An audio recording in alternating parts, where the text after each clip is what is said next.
conheci a Mari? Qual foi a ação específica que fez nossos corpos se encontrarem e, a partir daí, começar a desenvolver uma coisa? Acho que tem uma parada na nossa relação que é, por muito tempo, pelos últimos, pelo menos, 3, 4 anos, eu soube que eu poderia contar com a Mari, soube que eu poderia ligar para ela para alguma coisa, soube que ela poderia facilitar a minha vida, ou eu poderia facilitar a dela, a gente poderia se encontrar em algum lugar através disso. Mas o que me fazia gostar da Mari, para além de olhar para ela como uma figura necessária, porque a gente não pode se enganar, a Mari foi, é e vai continuar sendo uma mulher necessária. E eu acho que as respostas das ruas, da imprensa, da grande imprensa, da avalanche internacional sobre a morte da Mari, sobre o assassinato da Mari, sobre a execução da Mari, mostra o quão necessária Mari foi, é e vai continuar sendo. Mas, para além dela ser essa mulher necessária, que me inspirou, me estimulou pela simples existência e pelas vitórias dela, eu gostava da Mari porque ela era divertida. E a gente sabe, como mulheres negras, num lugar de militância, e aí em todos os frontes, seja do cinema, a política, a comunicação, a moradia, todos os frontes possíveis que a gente tem, e que, por estarmos ali, o recorte de raça trazido à tona, a militância é dura. É dura porque é isso, a gente faz um programa para celebrar as nossas existências, e aqui eu estou falando só o fato de existir, de falar sobre sexo, de falar sobre relacionamentos, de viagem, e daí, uma semana depois, uma coisa como o assassinato da Mari acontece, e isso acontece todos os dias no Brasil, isso acontece todos os dias nos nossos territórios. É dura porque falar de raça num país que acha que racismo não existe é duro. E é duro porque a gente precisa debater o que é ser militante, como a militância acontece hoje em dia. E com a Mari não era duro. Com a Mari não era difícil. Com a Mari era engraçado, era legal, começava com uma piada, e mesmo que a gente tivesse que falar de um assunto espinhoso, que as duas não tivessem tão confortáveis, a gente ia chegar num lugar legal. A Mari fazia aniversário na Pedra do Sal. A Mari terminava de beber comigo nos eventos. A Mari perguntava se eu tinha comido. A Mari era uma pessoa, para além de se importar, porque a Mari se importava, ela tinha isso, ela se importava com você, ela se conectava com você, ela se conectava com as lutas todas. Mas, para além disso, a Mari era muito divertida, mesmo. Assim, e isso é uma coisa que eu valorizo nela, porque, às vezes, ser divertida, ser leve, ser engraçada é colocado num lugar de ser superficial, não ser forte o suficiente, ou não ser levada a sério, o que era pior. Mari não. Mari era... Mari foi levada a sério porque ela entregava, né? Mas, para além disso, Mari foi divertida. Foi bom estar do lado da Mari. Eu acho que a última ação que a gente teve, as duas, foi o Pretas no Poder, aqui nesse prédio, em novembro, durante o mês da Consciência Negra. E o Pretas, ele tem justamente a ideia de ser um dia, uma noite celebratória. Não tem pauta, não tem pergunta, não tem interação, não tem obrigatoriedade, não tem limite de tempo de fala, não tem ordem. A ideia é sentar e falar sobre por que você é feliz por ser uma mulher negra, por que você se considera poderosa e por que você é poderosa, né? Porque as pessoas deveriam te enxergar como isso. Isso tem muito a ver com o fato de que, em um ciclo da nossa militância, onde lacrar, tombar, o poder, etc., está memetizado, mesmo assim, mulheres negras não introjetam isso. Mesmo assim, mulheres negras não se sentem empoderadas de vários títulos que dão para outras pessoas de graça. E naquele evento, a tentativa foi de aproximar mulheres das quais... Eu fui bem egoísta nesse sentido, inclusive. Aproximar mulheres das quais eu me inspirava, que eu tirava forças. E eu lembro que, quando eu comecei a fazer isso, estava falando com a Ju, e eu lembro, eu fiz alguma coisa, eu tinha feito alguma ação pública, e a Ju veio me chamar no dia, falando assim, nossa, você me inspira muito, você inveja muito a sua força. E eu falei isso com a Mari e com a Ju, e falei assim, cara, que ruim que a gente vire para as pessoas, para as mulheres negras, e fala, a sua força me inspira, no sentido de quase ser uma cobrança, sabe? É a coisa... a gente queria muito se inspirar na sua leveza, no seu sorriso, na sua piada, na sua cerveja, no seu filme, na sua... E não na sua força, porque se inspirar na força é basicamente se inspirar na capacidade de não morrer. É basicamente se inspirar na capacidade de não ser esmagada por umas 1000 coisas que acontecem com a gente durante a nossa trajetória. E Pretas no Poder era isso. Era simplesmente celebrar o fato que somos. E a gente queria falar do que a gente faz, independente da militância. A gente falou de arquitetura, a gente falou de moda, a gente falou de caminhada até Brasília a pé, a gente falou dos filmes que a gente fazia, a gente falou das coisas que a gente gostava, a gente falou dos signos, a gente passou 4 horas ao vivo com um monte de mulher negra falando sobre isso. E a Mari chegou, sentou e ouviu cada uma delas. Falou sobre o seu lugar. A gente falou sobre ela ser funkeira, a gente falou sobre ela ser da Maré e por que ela gostava de estar ali. A gente falou sobre várias coisas que a gente não perguntaria para uma vereadora. Mas, quando terminou, ela foi uma das pessoas que chegaram em mim, me abraçou e me agradeceu por aquele lugar. Mas, para além disso, ela me fez sentir bem-sucedida. Ela me fez sentir como se eu tivesse completado uma missão, sabe? Muito porque eu admiro muito a Mari, então, quando ela veio me abraçar e falar, caralho, isso aqui foi importante para o meu dia e para o nosso próximo ciclo. Então, ela falar aquilo para mim me deu uma sensação de sucesso. Mas porque ela, de fato, se sentiu feliz. E eu consegui proporcionar um lugar para mulheres negras onde elas se sentirem felizes, entendeu? Para além do meu ego de conseguir isso aqui, ver aquelas mulheres negras, ver a Mari sorrindo,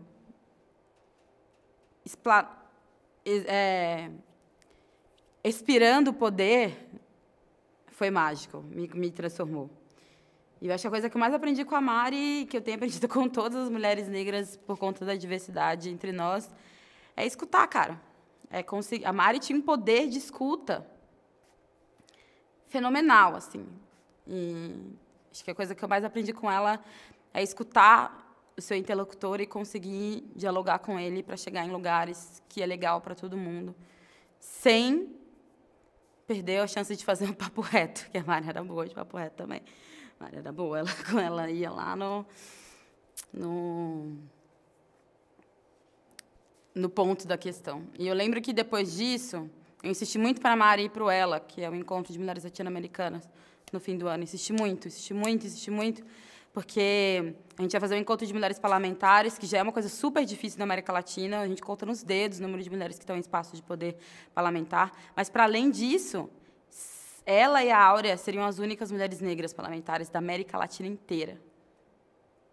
E eu estava com muito orgulho disso, de conhecer ela, de ser do nosso país que vinha aquilo. E a gente lutou até o fim para isso acontecer, e não aconteceu porque, no último dia, no dia que ela estava marcada a fala dela e que ia definir a viagem, era um dia que ela tinha uma sessão na Câmara, e ela falou para mim, eu escolho ficar e lutar pelo compromisso que eu fiz com as mulheres do Rio, e eu me sinto representada pelas mulheres brasileiras que foram. E ela tomar aquela decisão foi importante para ela, para a dívida que ela sentia, que ela tinha com as pessoas, mas foi importante para mim de redimensionar lutas também. Eu aprendi que existem conexões com mulheres negras que são honradas, e ela sentia que ela honrou uma luta aquele dia também. Na noite que eu fiquei sabendo, a impressão que eu tenho é que eu passei pelas 7 fases do luto. São 7? Passei pelas 7 fases do luto num período de 20 minutos, assim. Porque eu não acreditei, eu neguei, e eu Nunca fui tão boa jornalista como nos primeiros 20 minutos do que eu descobri que eu recebi a notícia, porque eu chequei essa informação em todos os lugares que você possa imaginar. Porque eu queria muito que fosse falsa. Então, eu chequei, eu desacreditei e neguei aquilo até o fim. Até o fim dos 10 minutos. Eu tive muita raiva, porque Marielle foi tirada de nós. Marielle não morreu numa situação onde a gente se preparou para isso, onde era inevitável, onde era natural. Marielle foi tirada de mim. Foi tirada da gente. E a minha primeira reação foi ter raiva. Minha segunda reação foi ter raiva. E foi passando por todos os estágios. Só que, para além disso, eu sou uma pessoa muito pragmática. Eu me escoro muito na minha pragmatice para lidar com as situações. E naquela noite, independente se eu estava pessoalmente ferida, Mari era uma pessoa pública que inspirava pessoas que estavam para além de mim, e eu tinha obrigação de contar essa história e narrar essa história para outras pessoas da forma mais respeitosa possível. Então, eu passei a noite inteira me forçando a comunicar aquilo, e faço isso até agora, nesse exato momento. Comunicar aquilo para as pessoas da melhor forma, da forma que vai representar a Mari que eu conheci e que todas conheceram. Então, eu me apoiei muito nisso na noite. Tipo, quantos tweets? O que a gente precisa falar? Quais são os termos que a gente quer se aliar? Mostrar de que lado a gente esteve. Mostrar a Mari que a gente conheceu. Quais são as fotos? Quais são os vídeos? Como que está sendo a reação internacional? E eu fui me alimentando de dados e posts e caracteres e numa forma daquilo preencher o vazio que estava crescente. E teve, sei lá, 20 minutos depois, não deu. Eu achei que eu ia conseguir passar por essa noite, mas o efeito foi contrário, porque eu passei meia hora me alimentando tanto da Mari para contar e falar sobre a Mari, que aquilo foi me tomando de uma forma inevitável. E aí eu comecei a ouvir os discursos dela, e eu terminei de ouvir um vídeo específico pensando, essa pessoa não existe mais. Essa pessoa não está mais aqui. E depois disso tem sido uma montanha-russa entre me afundar e me permitir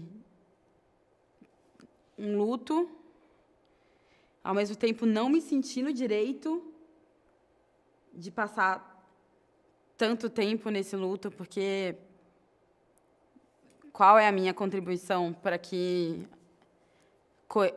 isso não aconteça novamente? E qual é a minha contribuição para que outras mulheres negras surjam, então?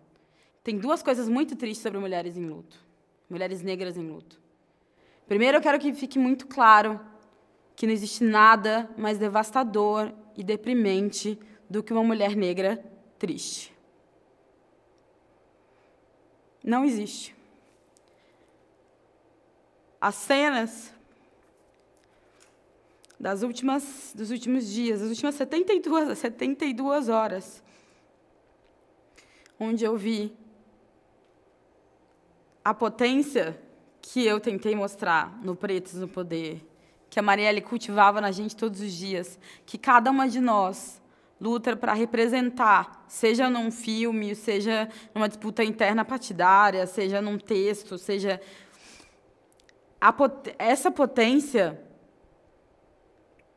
ver isso esmagado nas últimas 72 horas, me quebrou de formas inimagináveis. Eu não sei quantos 1000 anos de terapia eu vou precisar para superar as últimas 72 horas, porque, para além da Mari não existe mais e da fatalidade que isso representa, quem ficou destroçada.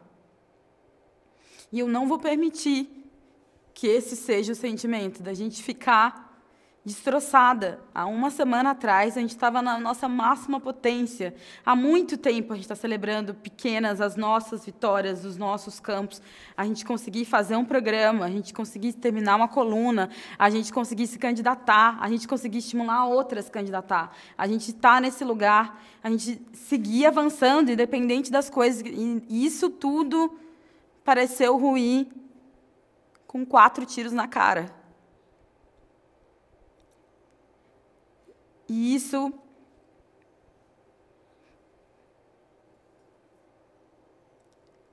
é inadmissível. Não é com isso que eu quero seguir daqui para frente. Então, eu vou trabalhar o máximo possível para deixar as mulheres negras em torno de mim felizes, seguindo, porque uma mulher negra, quando está feliz, move o mundo. E as 2 coisas que eu queria dizer sobre o quão cruel é ver mulheres negras sofrendo é que a gente sabe sofrer e a gente sofre todos os dias. Causadora uma mulher negra é perpetuar um sistema de quem pariu o mundo.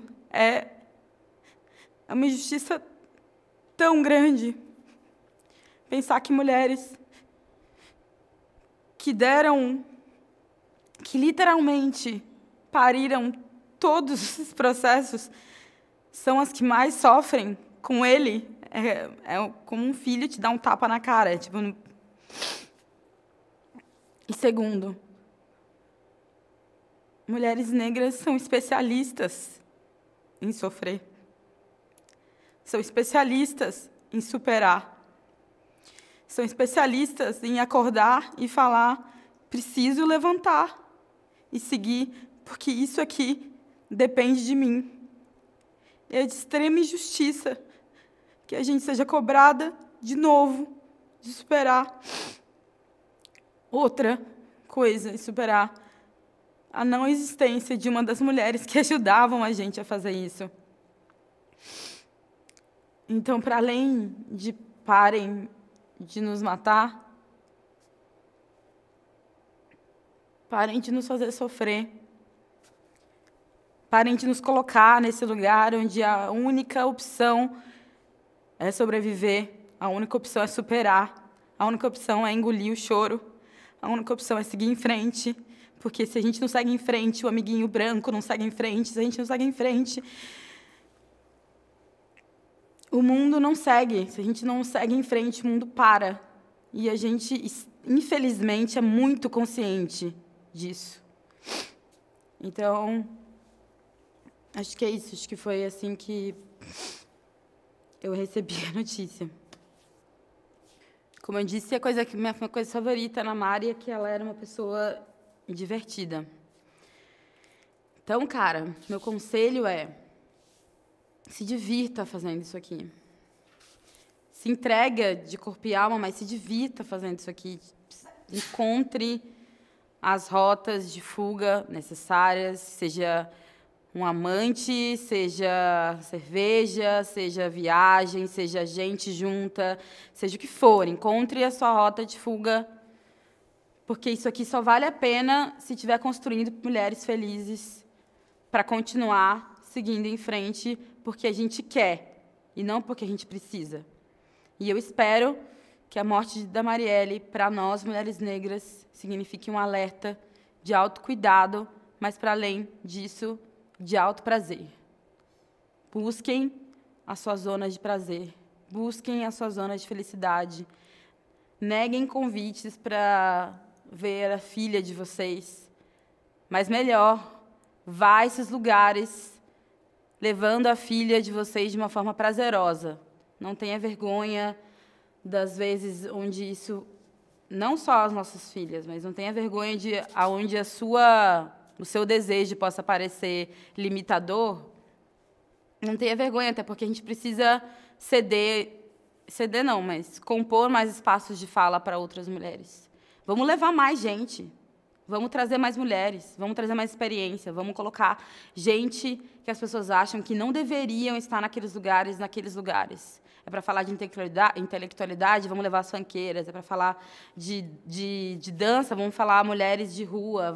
É para falar de economia, vamos levar a tia que está vendendo cachorro-quente lá fora. Vamos levar as pessoas que não foram convidadas para esses lugares. Eu estou aqui e só vou seguir porque, por muito tempo, eu não fui convidada para estar em lugar nenhum. Eu sigo não sendo convidada para vários lugares, mas o lugar que eu só consegui porque eu vou alargar o máximo possível para outras mulheres negras que estão vindo aí. E eu convido outras mulheres negras a fazerem isso também, mas fazer isso com gosto, gostando, com prazer, com felicidade, não porque se a gente não fizer isso, as paradas vão parar. Das vezes elas têm que parar mesmo. Das vezes as pessoas precisam aprender que sem a gente elas não vão para lugar nenhum. O ser humano é adaptável, ele vai mudar se ele precisar. Principalmente se a gente não estiver lá para limpar a sujeira deles. Se eu visse a Mari mais uma vez, ou no nosso caso, se eu pudesse mandar um áudio para ela de novo, eu agradeceria a Mari. Eu agradeceria a Mari porque o que ela fez por mim, não só porque o que ela fez por mim e por outras mulheres foi fantástico e mudou a nossa vida, e nossa, que mulher, mas eu agradeceria a Mari por se disponibilizar, por querer estar ali, por saber que ela era importante, mesmo com dificuldade de não só vocalizar, mas de entender a total amplitude da significância da Mari. Mas agradecer ela porque tem coisa que ela me ensinou que eu nem entendi ainda, que vai cair daqui a 3 anos. E porque ela me provou, a Mari me provou que eu poderia ser tudo que falaram pra gente que não dava. Pra gente que, mulher negra na adolescência, o terror que é colocado em cima da gente de engravidar porque a sua vida vai acabar. E a Mari superou isso. O terror que é vir de um território que fala onde que as suas chances são aquelas daquele lugar que passa pela violência ou que passa por X, Y, Z e ela superou isso. Superou e ressignificou, né, a vida nos territórios da qual ela vem. Disseram que ela não podia ser intelectual e ela foi. Mari é mestre. Disseram que ela não podia ser vereadora, legisladora, e ela foi. Disseram que ela não podia ser, e ela é. Então, valeu, Mari, por colocar o seu corpo na reta. E valeu por inspirar tantas outras Marielles pelas próximas gerações. É isso.